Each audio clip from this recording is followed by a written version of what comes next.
Today's episode is sponsored by Freetrade, the commission-free investment platform that is revolutionizing the world of investing in the UK market. Welcome to Many Happy Returns, where we aim to make you a better investor. I'm Roman. And I'm Michael.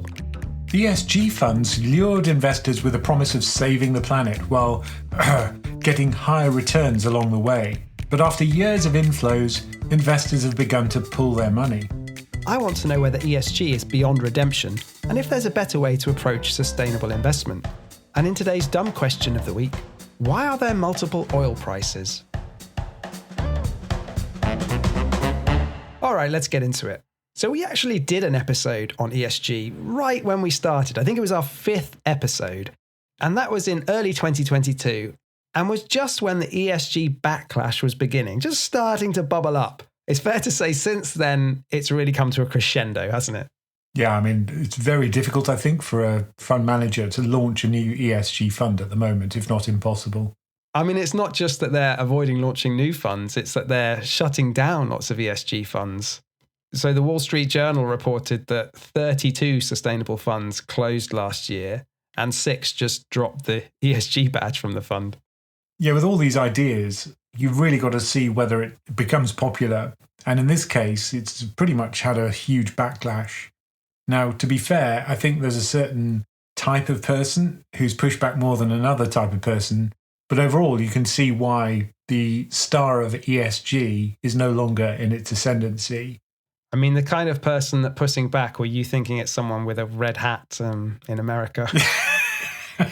For example, but I do still speak to people who say, I'm interested in buying an ESG version of this fund. So I don't think it's true to say that everyone is no longer interested in it. I just think that people are going to be more selective about the types of fund they go for. Yeah, if you look at the flows, ESG kind of peaked at the end of 2021, where every quarter it was getting massive inflows into these sustainable funds. But then since then, it flipped and we've started to see outflows, I think, every quarter. And investors in America withdrew more than $14 billion last year from ESG funds.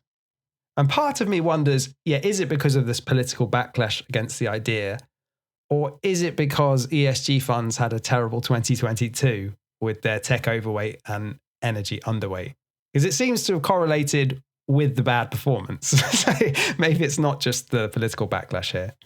Yeah, it's not just about headlines about being woke. I think it's to do with the outflows from tech, because I think one of the things we pointed out previously was that if you go for ESG, it tends to tilt you more towards tech stocks. So what was a highly concentrated tech play, if you buy global stocks, becomes even more concentrated.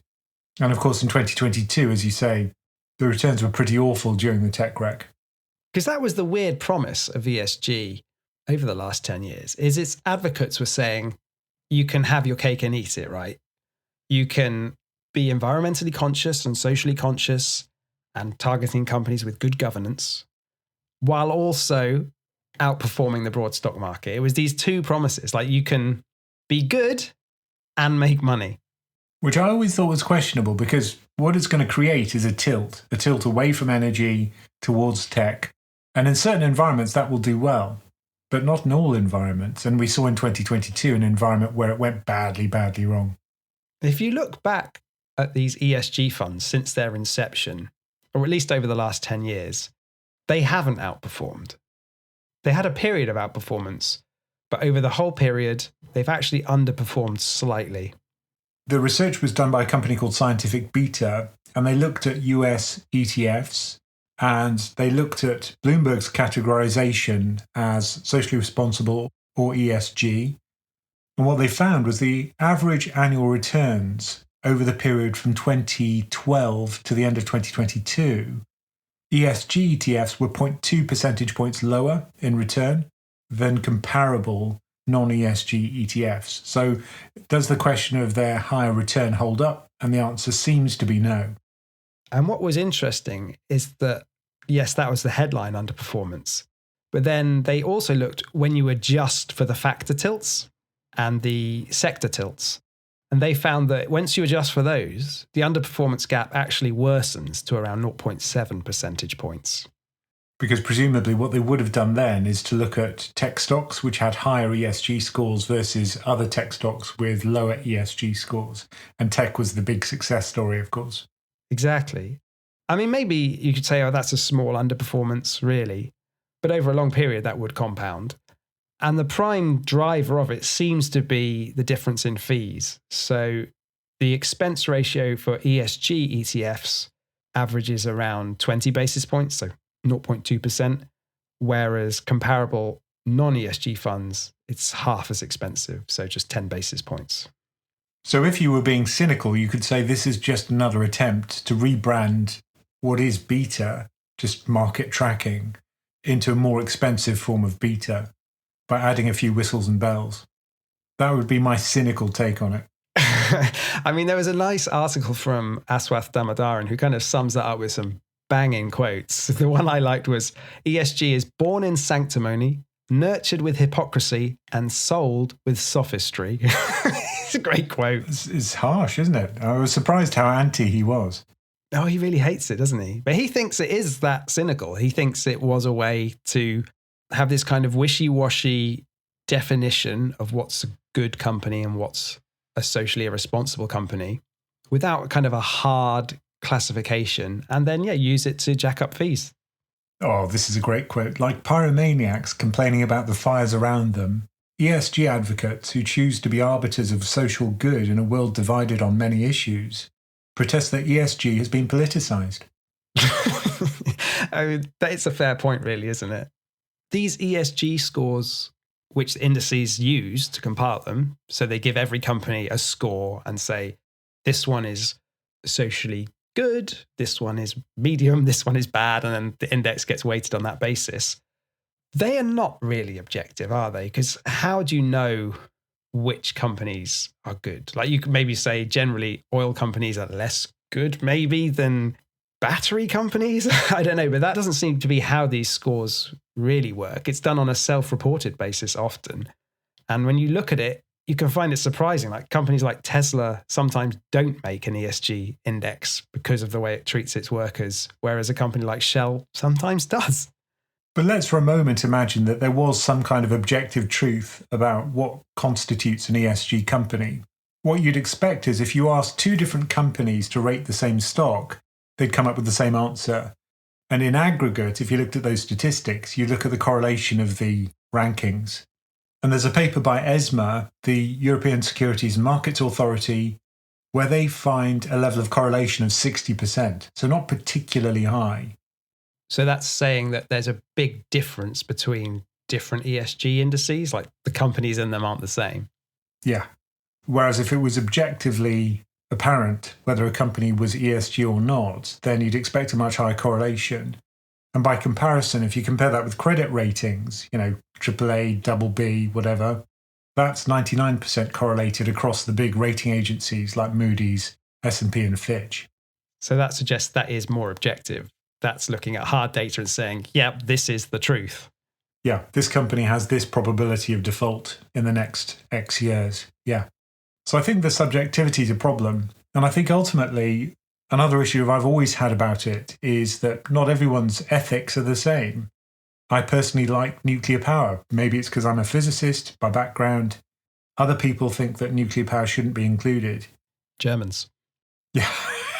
They closed down all their nuclear power stations at the worst time. What are you doing? No. Yeah, I was shocked when they did it. And I thought it would be a mistake, and how right I was. I mean, the other point people make about ESG, while we're getting all our cynical takes out of the way here, is that it was often a cover for greenwashing, both on the part of companies, ticking the box saying we're doing these environmental initiatives, which maybe don't make that much difference, but also on the part of the asset managers and the investment banks selling these ESG products to investors, where maybe, yes, they said we're going to be digging into all these companies in depth and finding the ones that are acting as good corporate citizens, but really they were just throwing together an index and it was, maybe not that carefully constructed. So shall I tell you how I first came across this idea of ESG and how it impacted me? Yeah. You may or may not know I'm a big tea drinker. So when I was working at the investment bank, it would just be cup after cup after cup. And of course, they have disposable cups. So suddenly I noticed that there were all these initiatives to try and reduce the number of cups we were using, and the cups that they used were very different and fell apart. So I thought, oh, this is ESG. And that's when I first became aware of it, when I had to drink tea out of these flimsy cups. But do you think the bank deserved a lower cost of capital for those flimsy cups? Obviously, yeah. I mean, I think regulators are now being more strict on the kind of greenwashing idea. So I know that the SEC last year came down harshly on Deutsche Bank, alleging that they constructed their indices in a way which wasn't consistent with their marketing material around ESG. They actually settled for $19 million. And I can quote the deputy director of the SEC's Division of Enforcement and head of Climate Change and ESG Task Force. Get a shorter title, please. Sanjay Wadhwa. But they say, whether advertising how they incorporate ESG factors into investment recommendations or making any other representation that is material to investors, investment advisors must ensure that their actions conform to their words. Here, Deutsche Bank advertised that ESG was in its DNA. But as the SEC's order finds, its investment professionals failed to follow the ESG investment processes that it marketed. And I don't think Deutsche Bank's alone in this. Everyone jumped on this bandwagon. I just hate that when companies say this is in our DNA. You just think, oh, that's so cheesy. It should have been red flagged just for that.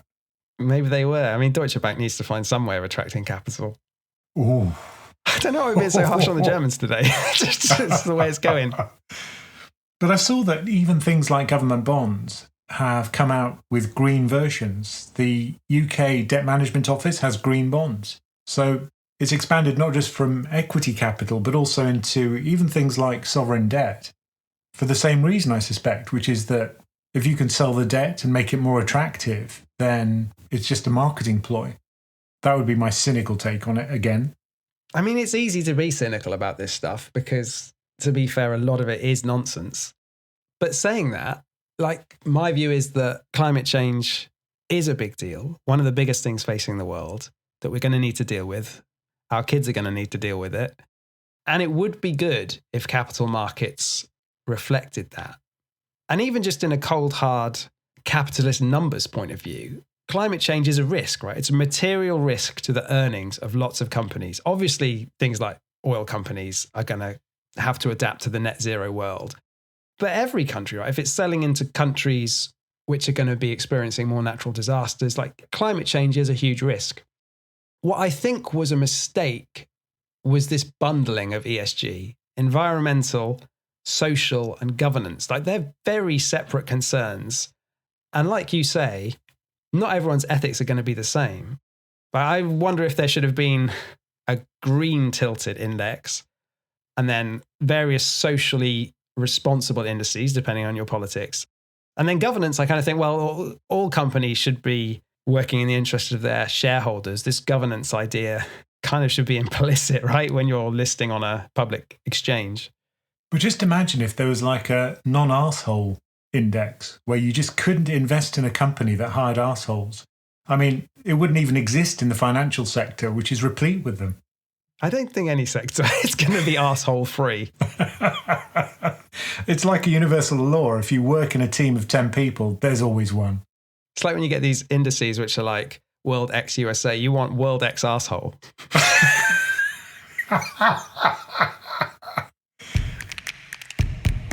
Today's episode is sponsored by Freetrade, the commission-free investment platform that is revolutionizing the world of investing in the UK market.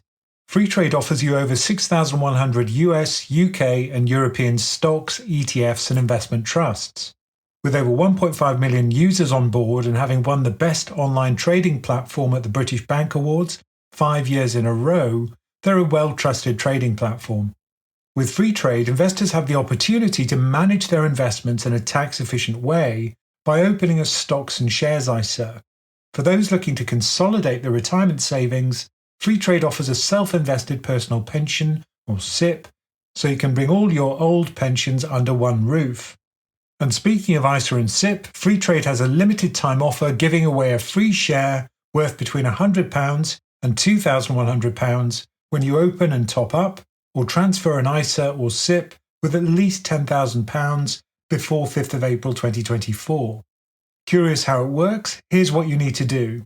Download the free trade app, open either an ISA or SIPP account with an annual standard or plus subscription on or before 5th of April 2024. Top up your account or start a transfer for at least £10,000. Keep your account open with a balance of £10,000 or more, and we'll drop the free share into your account within 90 days of campaign completion. Head over to freetrade.io/transfer to learn more and get started. Remember, this offer closes on the 5th of April 2024. Capital at risk, ISA and SIPP eligibility, tax rules and terms and conditions apply. Free share value varies depending on the amount topped up or transferred. Annual subscription required. Other charges may apply. Yeah, I think the bundling idea is a good one. The problem is that you're always going to have pushback, and if you have 3 different categories, you're just going to have 3 times the pushback. Whereas if you frame the question differently, I think that would have been easier to market and more acceptable to more people. The thing is, the marketing did a great job for quite a long time. I think ESG was really a concept innovated in 2004, I believe. A paper from the World Bank and the IMF was kind of the genesis of it. And it gathered a lot of funds quite quickly. But then, performance waned and politics kind of stuck the boot in. And it's interesting how the language here really matters, particularly in America. It seems that when you ask people in a neutral way whether they want companies to have a positive impact, the vast majority of Americans say yes. 88% say they want companies to have a positive impact on communities. And 77%, in fact, even approve of companies speaking out on social issues that matter to their employees and customers. However, when you mention the term ESG, people are a lot less open to that. It's the phrase, isn't it? Social and political issues. So these figures come from Global Strategy Group, who did a study on the use of language here. And when you just ask neutrally about companies that speak out on social issues, 75% of Democrats approve and 59% of Republicans approve. When you mention ESG, so the same thing, but just with those letters in it, the approval from Democrats actually goes up to 82%, and the approval from Republicans plummets to 34%. So really it's a branding issue rather than having ethical funds per se. And companies are always aware of these things. For example, everyone's now saying AI. And if you look in the earnings calls about mentions of ESG, there were only 9 direct mentions of ESG in the hundreds of earnings calls in recent weeks. And that's according to FactSet. And that compares to over 150 mentions by S&P 500 companies at the peak in the fourth quarter of 2021. So clearly they've thought, the people don't like ESG, let's stop mentioning ESG. But interestingly, they are using other terms when they talk about the exact same stuff. So they're saying things like sustainable investing, green economy, responsible business, transition investing. Because companies clearly still care about this stuff because, well, one, it matters, but also there are people still wanting to allocate based on these sustainable criteria. So it hasn't been edited out of their DNA then? No CRISPR for ESG. And Vanguard actually withdrew from the Net Zero Asset Managers initiative, and they did that at the end of 2022. I think these big asset managers, Vanguard, BlackRock, they just sort of want to avoid getting swept up in the ESG issue, right? Like my sense is they don't really care about ESG. They launched a load of ESG funds because that's where the money was for a while, but they don't want to be part of the political backlash around it. I know Larry Fink at BlackRock says he's stopped using the term ESG because it's been weaponized by the far left and the far right, according to him. But it's still going to talk to companies about decarbonisation, corporate governance and social issues. So it's not that it's stopped advocating for these causes. It's just that it's not going to brand it as ESG anymore. I mean, there's a bigger question here. Like, forget all the politics and the divisiveness around ESG, and even forget the returns. Does ESG investing actually work to allocate capital to good companies and responsible companies and make it more expensive for polluting companies, for example, to do business? Does it actually work in the way that environmentalists hope? Well, there is one paper which empirically addressed this question, and it's by Burke and Binsbergen, and it's called The Impact of of Impact Investing, which is a good title. And they summarize it using just a few numbers, which I think is a good way of looking at it. The three parameters they look at are the fraction of socially conscious capital, the fraction of targeted firms in the economy, and the return correlation between targeted firms and the rest of the stock market. Yeah, so they're looking at divestment, like people withholding their capital from oil companies and weapons manufacturers and whatever else. And does that really make it more expensive for those companies to do business? And they make the point, which I've talked about in the past but didn't have any data to back it up, which is that given the current levels of socially conscious capital, our conclusion is that using primary markets, so this is when you issue new shares or new bonds, would be a more effective strategy to effect social change. So in terms of the secondary market, I think they found that divestment and ESG actually makes very little difference. One way they looked at it was studying what happened when a company changed ESG classification, like either they became a good company or suddenly became a bad company. And they were unable to detect an impact of ESG strategies on the cost of capital of these firms. But the other conclusion they made, which I think is also just spot on, is that our results suggest that to have impact, instead of divesting, i.e. selling your stocks, or not buying them in the first place, socially conscious investors should invest and exercise their rights of control to change corporate policy. In other words, you don't like what they're doing, buy their stock and vote at their shareholders' meeting, which I think makes a lot of sense. That's the whole point of the rights of shareholders. I mean, are there ways for investors who want to be socially conscious doing exactly that? Like if we're saying ESG funds are maybe not the best way to try and influence corporate policy, how should we go about it then, if we want to do this? Well, I think one point is that instead of doing it via capital markets, trying to effect a change in corporate behavior, then you can always boycott their products. That's another way to affect them negatively. I mean, I have some issue with the suggestion that we can do too much with our consumption habits. Yes, we can take less flights and things like that. But when it comes to arms manufacturers, it's not really me buying the missiles and the tanks. and when it comes to oil, a lot of that usage is kind of disguised in the economy, like it's implicit in all the products we're buying. So other than just lowering your overall level of consumption, it seems hard to sort of pick and choose, other than going for companies which are somehow badged as, I don't know, using clean energy or whatever. But then you're back to the problem of ESG scores and judging it fairly. I just think, though, that ultimately, if there's demand for these products, somebody's going to provide them. Whether that's Shell or BP makes no difference. That's true. Like oil companies is a great example. There was a pushback, even in primary markets, and kind of a shunning from investors to some extent. But then private companies came in and drilled the oil fields and the oil was pulled out of the ground. Like the oil is still being used.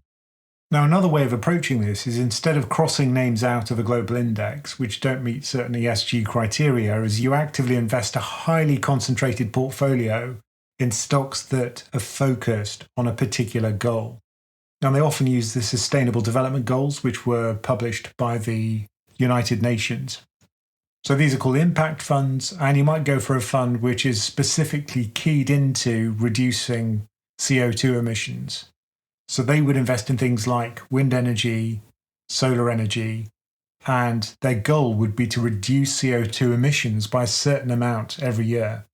I think if what you really care about is making a difference environmentally or socially or whatever, then impact investing is the way to go about it. But I think you should go in with your eyes open that if these projects, these companies were really, really good investments, people would be doing it anyway, right? So to me, it lies somewhere between investment and charity. Like you should go in expecting, well, definitely not to match market returns and potentially even to lose money on these funds. Like, I mean, any investment can lose money, but these seem way more risky because of concentration risk and also because these companies are not solely focused on maximizing profits for shareholders. Yeah, I think that's true. If you're going to be investing purely for profit, then ESG, if anything, is going to be a drag on those returns by restricting the universe of stocks in which you can invest. I mean, I guess my point more broadly is that we shouldn't expect to be able to have our cake and eat it. this promise at the start of the ESG movement that we could make a difference and we could match or exceed the returns of global markets is just not the case. Like, to me, those things seem just in opposition to each other by definition. Also, by looking at things which are in a state of transition, there's a huge risk there because you don't know which technology is going to be dominant. Is it going to be wind power? Is it going to be solar, nuclear, or something that we simply haven't considered yet? And if you back the wrong horse, then you could end up with a dud. So by looking forward to tomorrow's technology, that's always the gamble. Yeah, because clearly money is going to flow into the transition economy, like moving from fossil fuels to greener energy sources. Is going to attract a huge amount of capital, some from government, some from private investors. And we're going to need these products. But even if you're looking at it just from a investment return perspective, how you go about doing that is tough. But this is one example where I think investing in single stocks is going to be a much more effective way of doing it. Firstly, because of the flexibility, you've got much more ability to tailor it to your particular beliefs.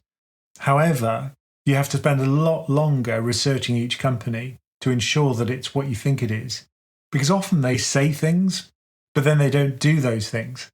And that makes it difficult for investors, the transparency issue. So if anything, I think better reporting by companies on their actual behavior would be much more useful than trying to create these one-size-fits-all indices or funds.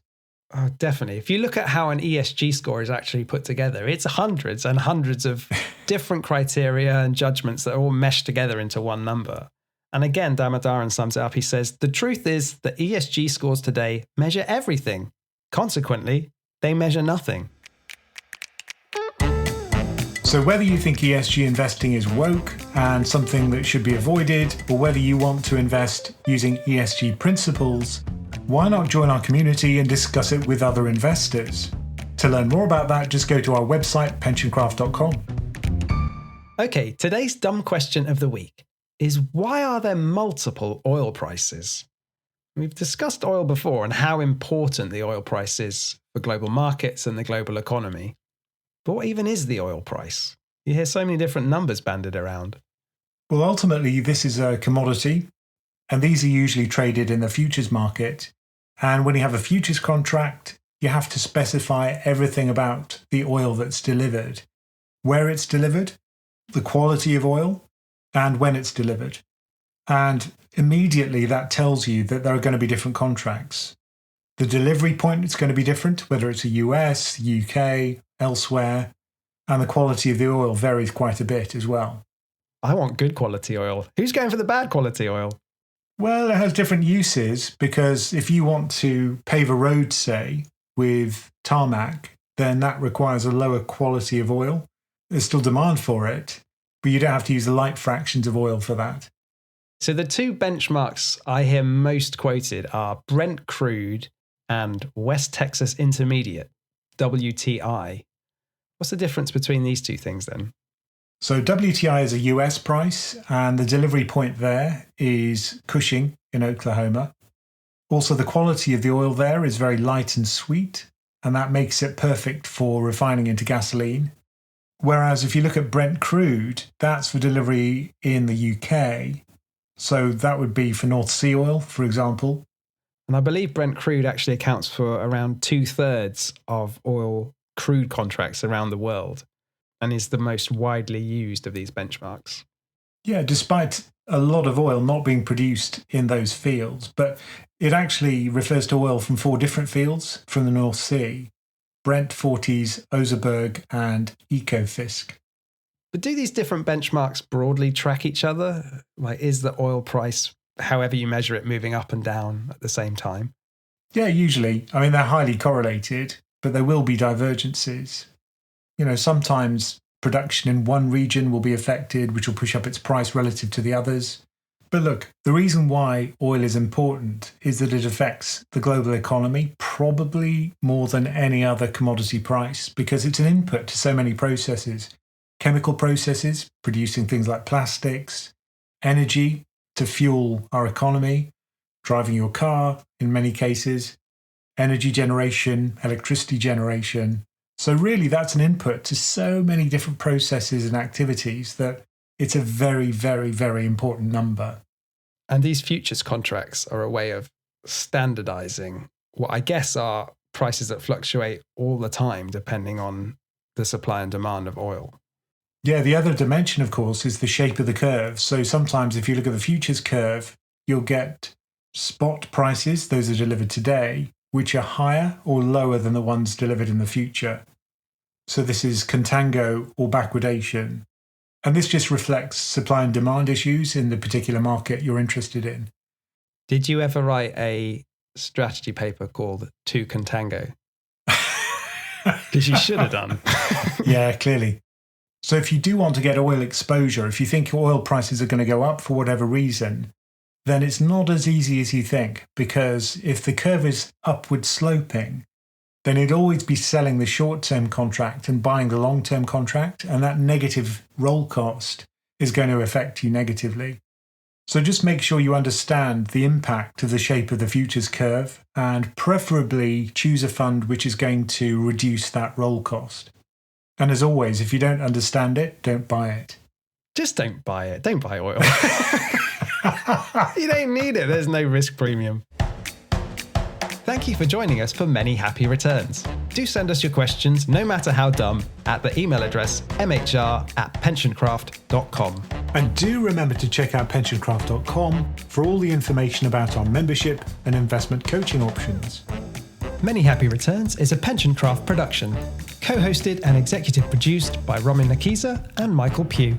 This podcast is for informational and entertainment purposes and is not financial advice. We do not provide recommendations or endorse any decision to buy, sell, or hold any security. We cannot be held responsible for any actions listeners may take, and investors are encouraged to seek independent financial advice.